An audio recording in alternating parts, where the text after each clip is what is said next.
we're looking at 3 heavy rock Australian bands. So we're starting off with the band Heaven. So they put out their first album. It was called Twilights of Mischief in Australia, but it got rebranded as Bent, obviously, so you know, Heaven Bent instead of Heaven Sent on the shrink wrap. If you can find the Australian one, it's got a different cover. I much prefer that one. But yeah, this one came out 82, so you know, it was 2 years after the singer had a chance at singing for AC/DC, but it didn't work out. So this was the first album. You got the guy from Rose Tattoo, I think he was the bass player. But yeah, pure, you know, heavy pub rock, really good. And the singer, his name's Alan Fryer, so he passed away, but sounds a lot like Bon Scott. Yeah, they have the heavy metal image. He's got denim, he's even got a pistol on his hip. So their image was really good, and they kind of had this little mascot. It's good. So yeah, my friend Andrew, he found the single for the first album. It's called In the Beginning.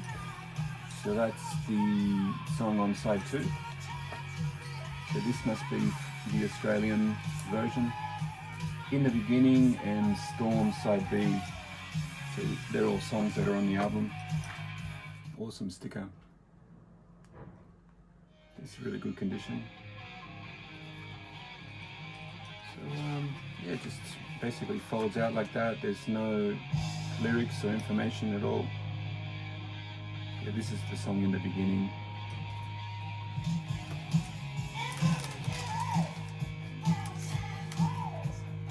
Yeah, this song's, the lyrics are kind of, you know, going through all the hard rock bands. So he talks about Deep Purple and Led Zeppelin. I reckon that song was influenced by Let There Be Rock, AC/DC. Just got it on side B, Storm. Sort of expecting a ballad, but you know, it's just driving rock.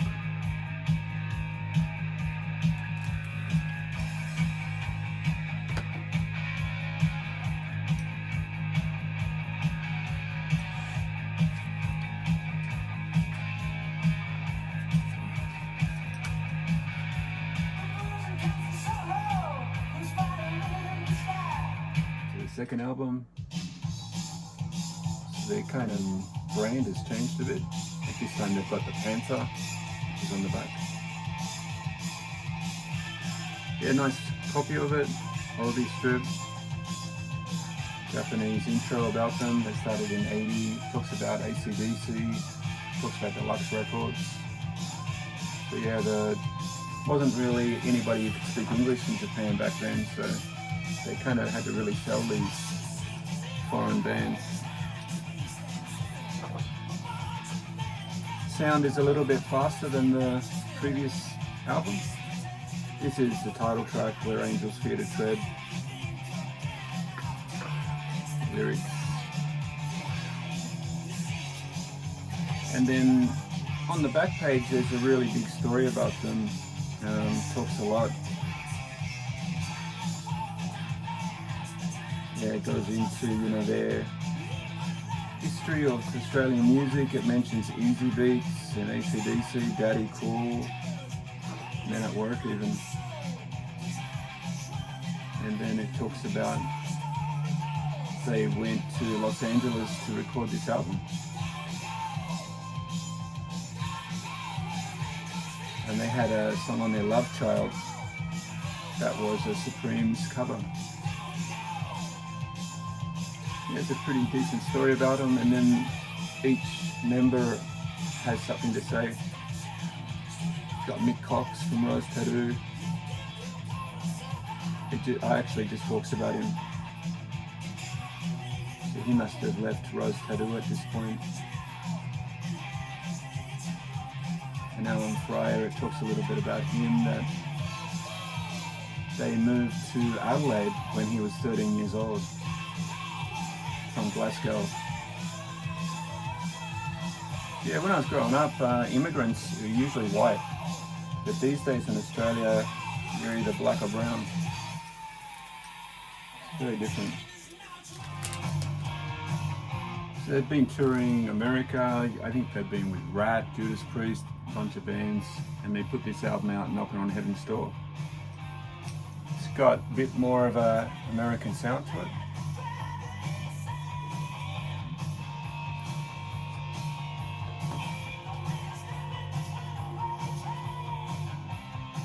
Sound a lot like Helix, Crocus. This one has the Japanese insert, Melodic.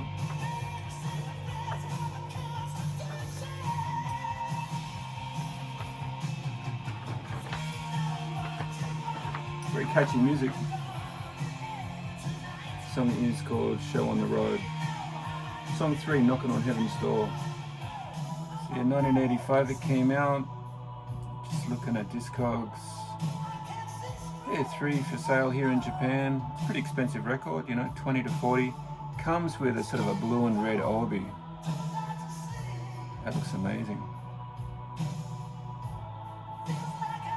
Yeah, you're looking at probably a $70, $80 record if you got the obi. I've never seen it. In 1985 they opened for Striper in Texas. So, you know, they had a good name. Striper would have liked that. I don't think they were Christian though. So yeah, Alan Fryer, he died in 2015 from cancer. He had a daughter and 4 grandchildren. Yeah, interestingly, in November this year, Heaven are coming to Tokyo. They're going to do one show. I'm going to try to go there. They have, I think, 2 original members, and the other members, one guy's, you know, been in Rose Tattoo at one stage. So yeah, it should be interesting. Hopefully, you know, the singer has got this sort of Bon Scott voice. Because, you know, some bands try to get new singers that doesn't work out, like the Angels. Recently they got a new singer. Doesn't really work for me. Anyway, that's Heaven. Next up we've got Boss. They only put out this one album. Had a hit on it, like it was kind of on a compilation album. But Australia never gave any airplay to heavy metal bands, so this is kick-ass rock and roll. Got the Obi strip. Album's called Step on it. Do see this around a bit. It's not that rare over here. Back to the Obi strip, Scorpions. Fair bit of Scorpions being advertised.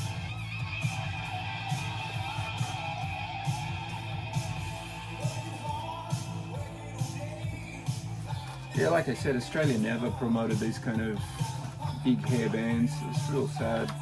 They had to go overseas to, you know, get a contract, record contract, or make money. Yeah, it sounds really good. Japanese insert. Yeah, it just says started 84. Yeah, once again, it reminds me a little bit of Crocus, a little bit Helix, the voice, the singer. So yeah, 1984 it came out. On Discogs, there's a few for sale. Like there's 11 here in Japan, it's amazing. Most of them have the obi and everything inside them. I'm always interested if the Japanese versions sell well in Australia. I'm just checking that. Yeah, you know, seems to be a median price of $70. I wouldn't have thought it would be that high. Like it has gone cheap in the past, but it's usually missing the obi strip. So if you can get it with the obi strip and smuggle it to Australia, it's a good record. Got the single Dancing Queen, so similar to the artwork inside the album. Side B's, kick-ass rock and roll. Put some katakana there, but on the back you got just a small story about the band and then English lyrics. Really good song this. Great dual guitars. It's amazing they didn't get a hit. Like, this music is just so melodic.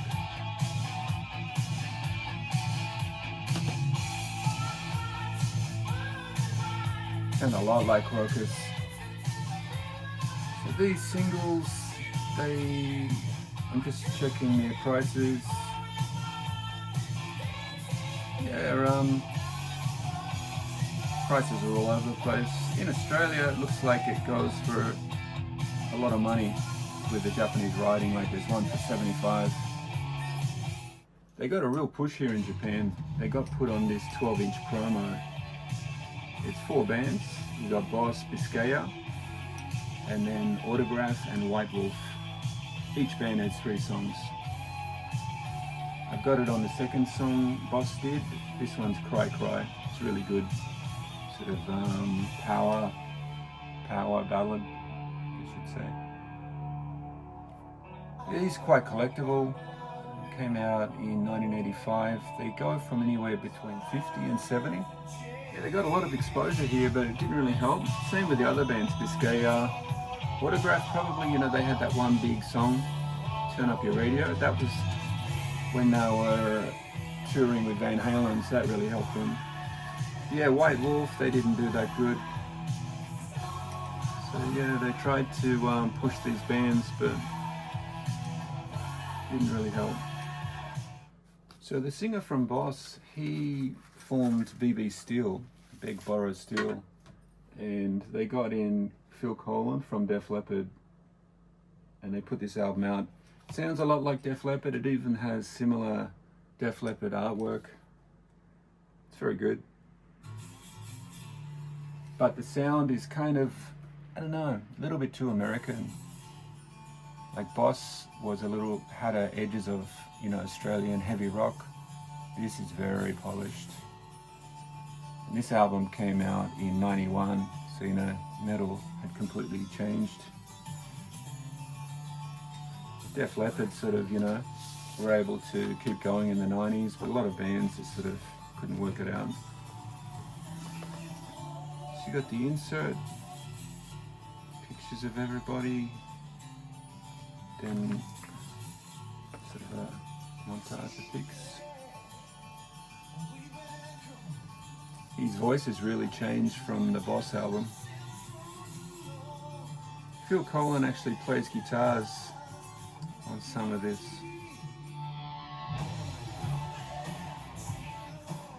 There's a bit of a story about BB Steel. It just says they formed February '88, and they were in Melbourne. They were recording with Sammy Hagar's sidekick Jesse Harms, I think it says. So that was the beginnings of this album. They got in a guy who had worked with U2, Don Henley and Bon Jovi as engineer, and then Phil Collen too. So yeah, they sort of really invested in this album.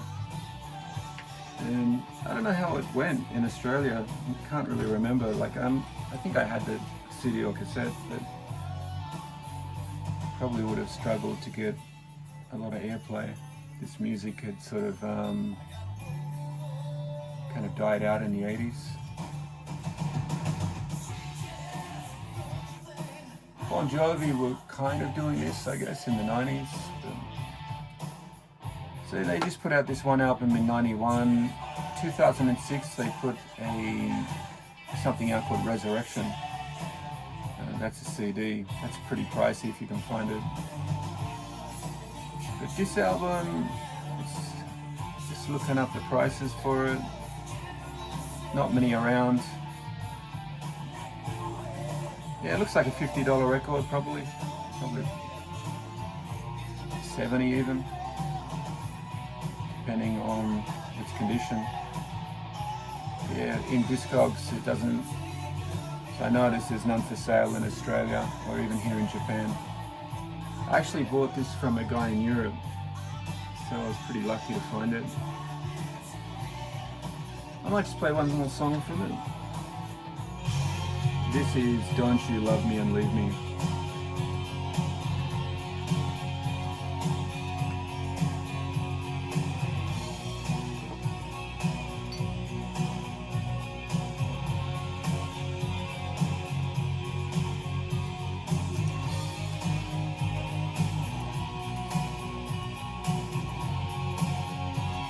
Sounds a lot like Def Leppard.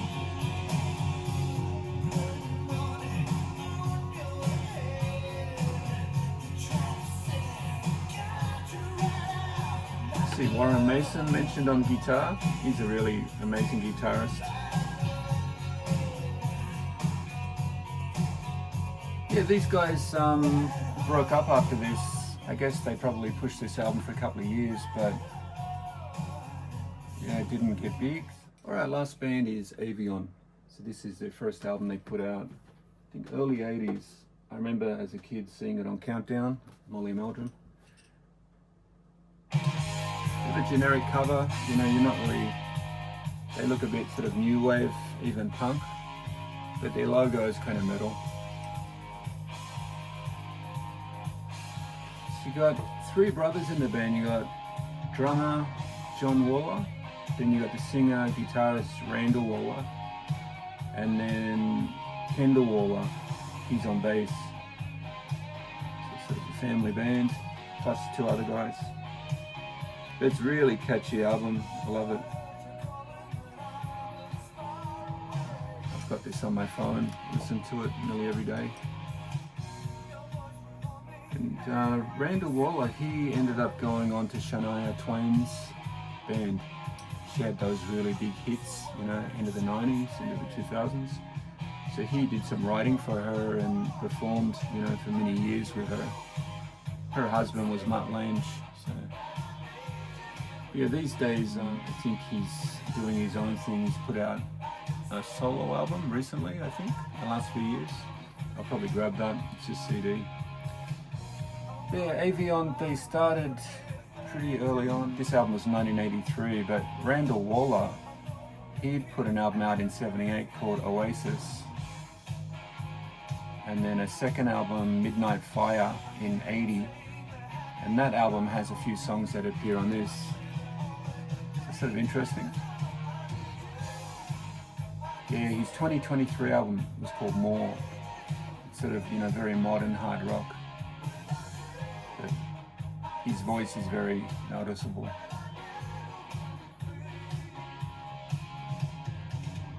So yeah, this album, I think in Europe it came with a different cover.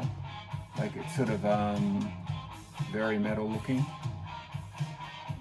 But Australia, you know, it's very subdued artwork. But yeah, they sort of have that melodic hard rock, heavy rock. The singer, you know, he kind of slows things down a bit, just the way he sings. That was a common thing with Australian bands. You know, you're either gravelly like Angry Anderson or Bon Scott, or you're just a little bit more smoother. Or you're really quirky, you know, like Peter Garrett, My Sex. This guy's sort of somewhere in the middle. Got it on song 2, Diamond Eyes. This is a really good song.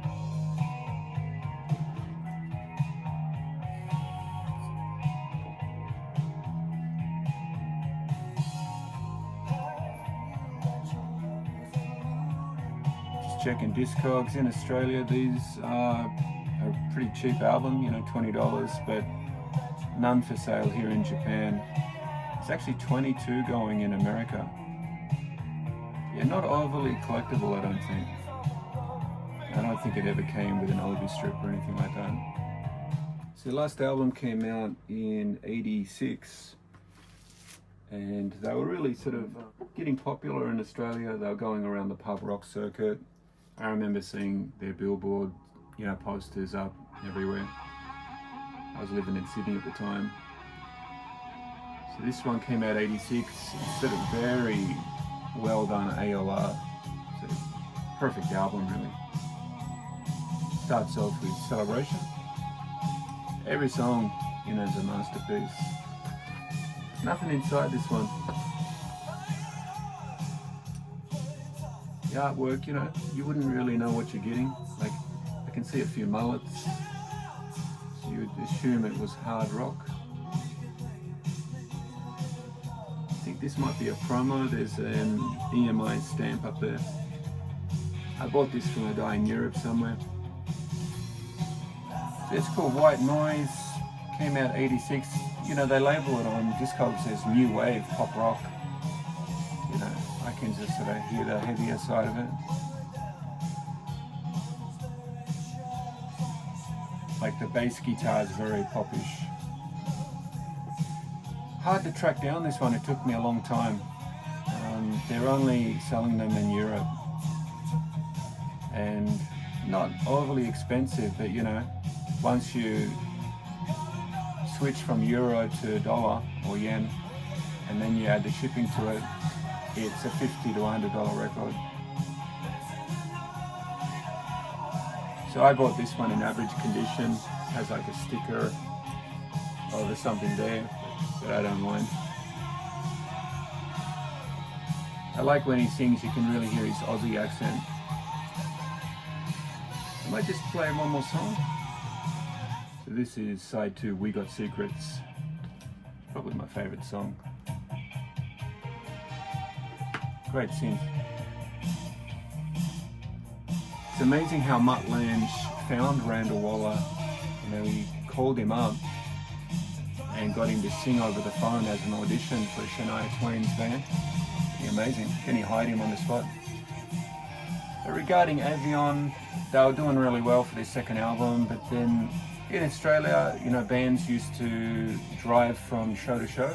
So, you know, you'd have a show maybe Thursday or Friday, then you would drive, you know, with all your equipment in your van to the next city.